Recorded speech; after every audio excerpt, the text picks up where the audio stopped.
Bonjour et bienvenue dans mon journal de lecture. Aujourd'hui, un petit livre, Bouddhisme pour les ours. Les ours sont bourrus, certes, mais ils sont aussi sensibles. Est-il écrit au dos de ce livre-là?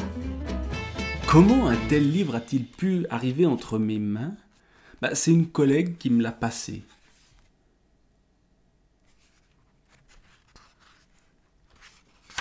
Pensant que ça pouvait me plaire, et en effet, ça m'a plu, même si je ne connais pas grand-chose du bouddhisme, ni des ours, et que je lis peu ce genre de livres qui sont, au fond, presque des livres pour enfants, ou en tout cas, des livres illustrés avec peu de texte, comme vous pouvez le voir ici par exemple, et que je suis peu non plus enclin à ces recueils de citations sages des grands maîtres zen ou je ne sais quoi. Je ne vais pas ici parler bouddhisme. C'est donc un livre de Claire Nilsson pour les textes et de Chris Riddle pour les dessins. C'est les éditions Claire Lumière qui sont spécialisées justement dans le bouddhisme. Donc évidemment, grande inconnue pour moi. Et de quoi s'agit-il? Simplement de quelques aphorismes, souvent illustrés de manière humoristique par des dessins d'ours, sur la sagesse, garder le contact, sur technique et vérité.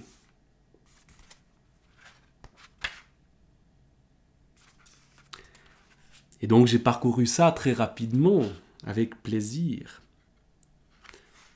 Voici par exemple une phrase intéressante. « Il peut être sage de ne pas trop manger. » Je ne suis pas sûr que ce soit le cœur de la pensée bouddhiste, mais en effet, il peut être sage de ne pas trop manger. Et puis garder le contrôle, autre élément phare du bouddhisme. Comment les ours font-ils pour garder le contrôle ?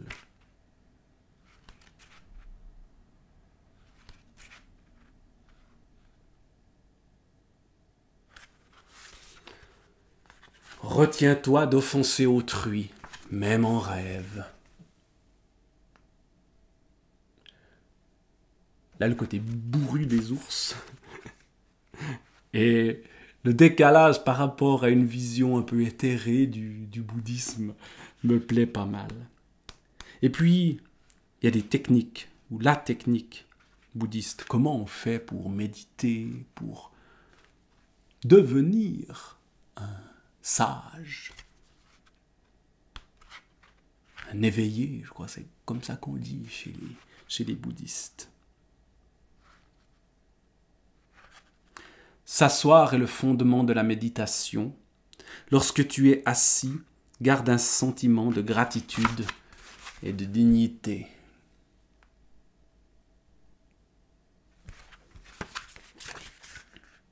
Il se peut que l'esprit et le corps s'affaissent. Les débutants ne doivent donc pas rester assis trop longtemps.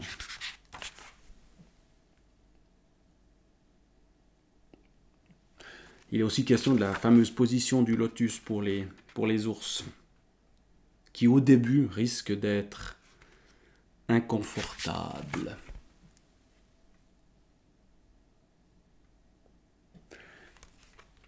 Donc comment devenir bouddhiste quand on est un ours ?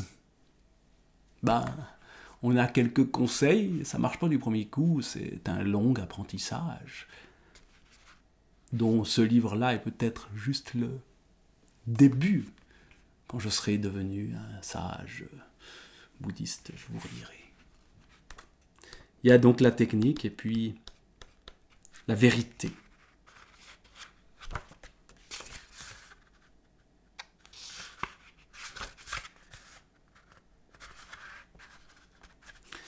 La véritable nature du vide échappe à toute description.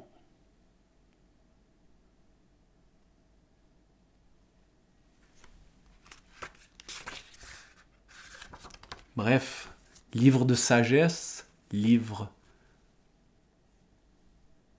de légèreté, malgré le poids des ours, malgré le poids de la vie.